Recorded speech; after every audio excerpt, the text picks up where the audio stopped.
Vote আসবে, যার যে সমর্থক তাকে ভোট দেবে, একসাথে যার যে দল ভালো লাগে, কাউকে বিজেপি ভালো লাগলে বিজেপি করবে, তৃণমূল ভালো লাগলে তৃণমূল করবে, আইএসএফ ভালো লাগলে আইএসএফ করবে, কংগ্রেস সিপিএম অনেক রাজনৈতিক দল আছে, যার যাকে ভালো লাগবে ভোট দেবেন, তাদের হয়ে প্রচার করবেন। সন্ধ্যেবেলা এক জায়গায় চায়ের দোকানে বসে চা খাবেন, ভাই ওর মধ্যে যার টাকা বেশি তাকে বলবেন তুই 4 টাকা দে, ঠিক আছে? যার টাকা বেশি আপনাদের লিডার, তাকে তুই টাকাটা দে, তোর বেশি টাকা।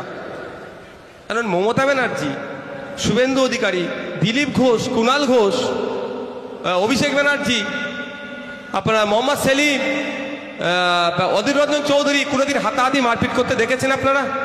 বলেন দেখেছেন? ও তারা যদি এসি রুমে বসে চা খেতে পারে, আপনাদের কি চর্বি বেশি নাকি ভাই? আপনাদের চর্বি বেশি? আপনারা কেন মারপিট করবেন? ওই জন্য আমাকে অনেকে খারাপ বলে, আমার দেখার দরকার নেই। আচ্ছা আমাকে কি দেখেছেন কারোর সাথে হাতাহাতি মারপিট করতে? আমার লড়াই মাইকে, আইনের লড়াই। তো আমি আমার ভক্ত বা আমার আইএসএফের যারা ভক্ত তাদের বলবো হাতাহাতি লড়াই দরকার নেই, পেনের লড়াই হবে, মিডিয়ার মাধ্যমে লড়াই হবে।